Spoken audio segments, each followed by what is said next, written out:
Selamat siang pemirsa, kembali lagi bersama saya Fauzia Nur Damayanti selama 30 menit ke depan yang akan menemani Anda di zona Jakarta yang hadir dengan sorotan peristiwa penting dan inspiratif di tengah hari Anda.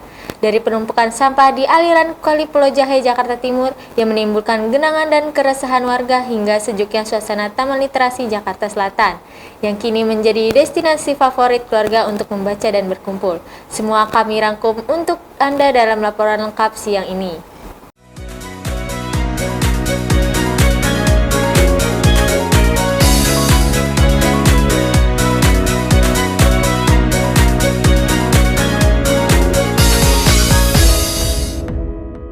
Penumpukan sampah di aliran Kali Pulau Jahe, Jakarta Timur yang menimbulkan genangan dan keresahan warga. Lihatlah, beragam jenis sampah terlihat jelas mengapung, menyumbat aliran kali, mulai dari sampah plastik rumah tangga, botol minuman, hingga limbah rumah tangga lainnya. Semuanya bercampur aduk menciptakan bau tak sedap dan pemandangan yang memprihatinkan. Akibatnya, air kali yang seharusnya mengalir lancar kini terhambat. Genangan air pun tak terhindarkan, menguber ke permukiman warga, terutama saat intensitas hujan meningkat.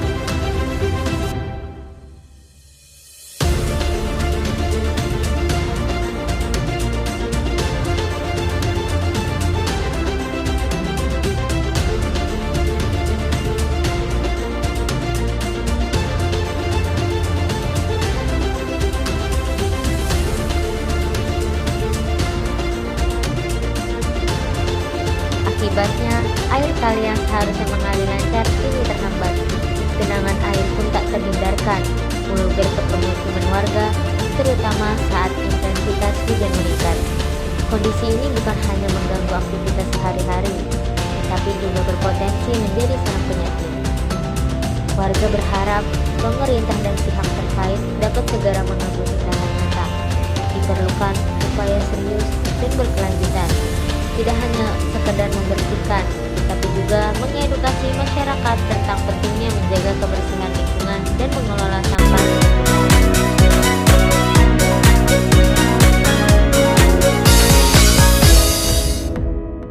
Sejuknya suasana Taman Literasi Jakarta Selatan yang kini menjadi destinasi favorit keluarga untuk membaca dan berkumpul. Konsep literasi menjadi jiwa dari taman ini. Berbagai sudut dirancang untuk merangsang minat baca dan diskusi. Ada yang asik membaca di bawah rindangnya perpohonan, ada pula yang berdiskusi serius di area komunal. Tak jarang, berbagai acara budaya dan bedah buku juga rutin digelar di sini, menambah semarak aktivitas di Taman Literasi.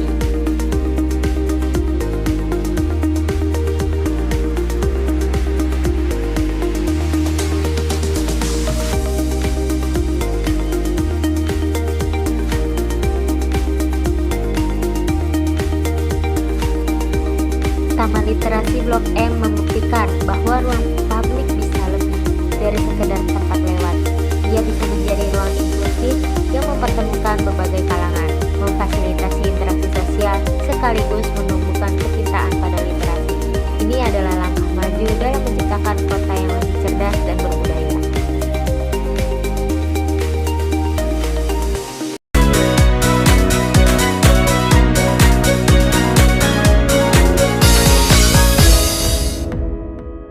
Perbaikan gorong-gorong tengah dilakukan di Jalan Limau, Jakarta Selatan. Proyek ini bertujuan mengatasi genangan akibat saluran tersumbat. Progres ini mencapai 65% dan ditargetkan selesai dalam waktu dekat. Perbaikan gorong-gorong dilakukan di kawasan Kebayoran Baru, Jakarta Selatan, menyusul keluhan warga terkait genangan yang kerap terjadi saat hujan deras melanda. Petugas dari Dinas Sumber Daya Air DKI Jakarta mulai melakukan penggalian dan penggantian saluran yang dinilai sudah rusak dan tidak mampu menampung debit air secara optimal.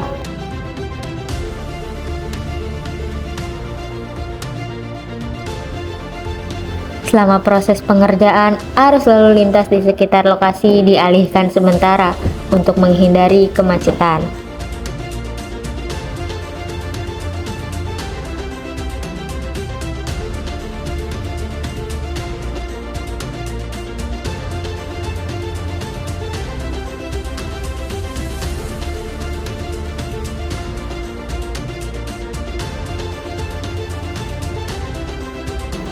Pemerintah Provinsi DKI Jakarta mengimbau masyarakat agar bersabar dan mendukung proses rehabilitasi demi mengurangi risiko banjir di musim penghujan.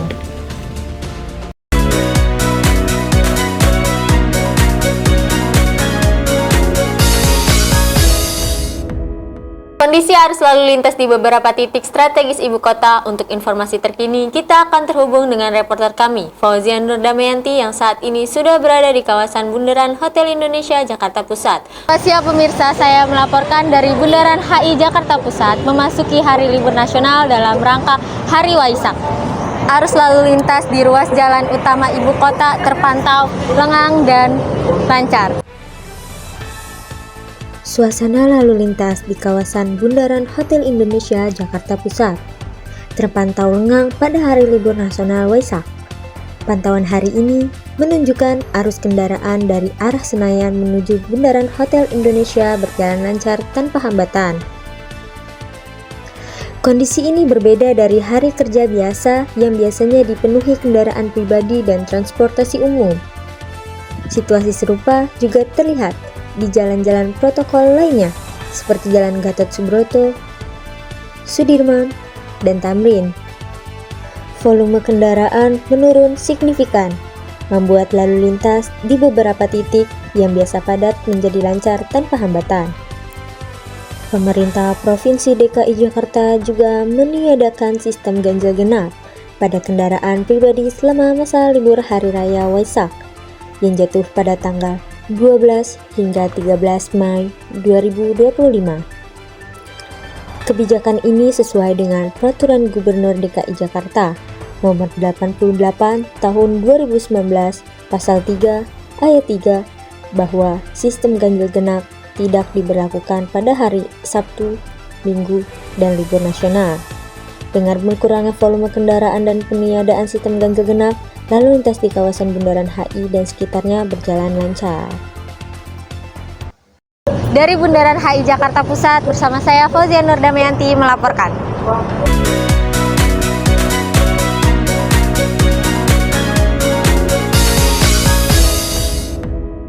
Ekopark Tebet kini jadi destinasi favorit warga, tak hanya untuk berolahraga dan bersantai, tapi juga untuk menikmati aneka kuliner lokal yang menggugah selera. Tebet Ekopark bukan hanya tempat wisatawan saja, tetapi juga ada banyak kulineran jajanan kaki lima. Salah satunya ada sempol ini. Ada waktu sebentar, Bang? Boleh.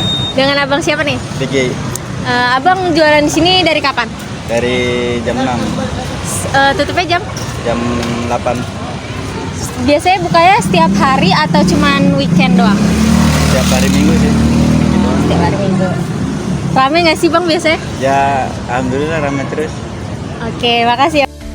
Di tengah padatnya rutinitas ibu kota, Tebet Ekopark hadir sebagai fase hijau yang menyegarkan.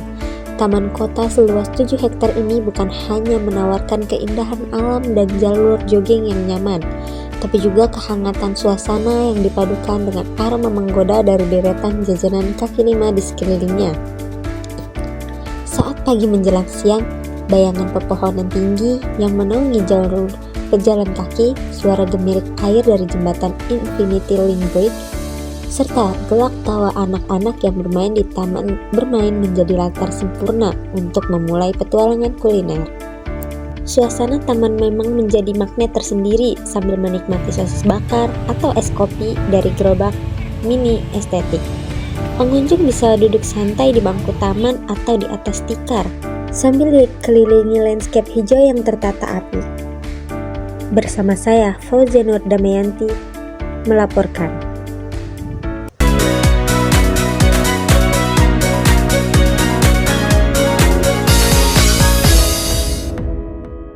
Timnas Indonesia U19 berhasil meraih kemenangan dramatis atas Vietnam dengan skor 2-1 dalam laga persahabatan yang digelar di Stasiun Patriot Candrabaga, Bekasi, Rabu malam.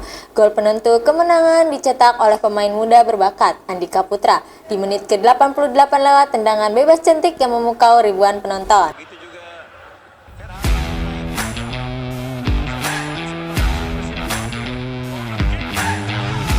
Suasana penuh semangat menyelimuti Stadion Patriot Candrabaga, Bekasi, Rabu malam.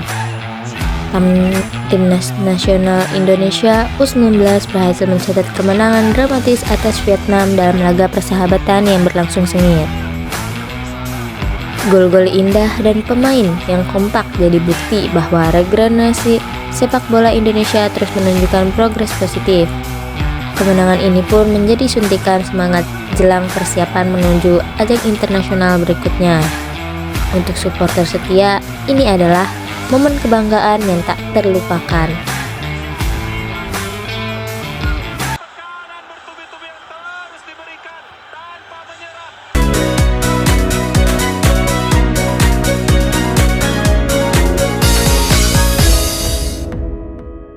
Pasangan ganda putra Indonesia Fajar Alfian dan Muhammad Rian Ardianto berhasil lolos ke semifinal Indonesia 2025. Mereka menang meyakinkan atas wakil Korea Selatan. Dari lapangan bulu tangkis, kabar gembira datang dari pasangan ganda putra andalan Indonesia, Fajar Alfian dan Muhammad Rian Ardianto. Mereka berhasil mengamankan tiket ke babak semifinal Indonesia Open 2025.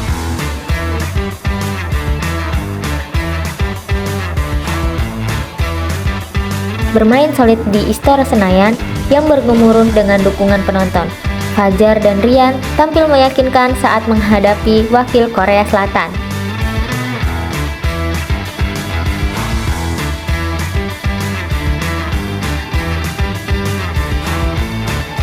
Mereka menang 2-1 set langsung, 21-18 dan 21-15. Strategi cepat dan serangan tajam yang mereka tunjukkan membuat pasangan Korea tak berdaya. Fajar dan Rian kini selangkah lebih dekat menuju gelar juara di rumah sendiri.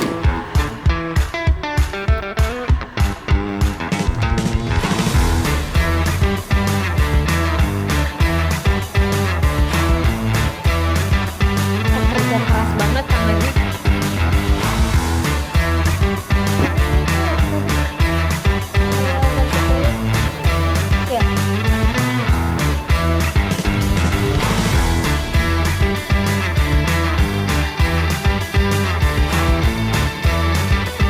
Demikian rangkaian berita siang hari ini yang dapat kami sajikan untuk Anda. Tetap bersama kami setiap hari hanya di seputar Zona Jakarta.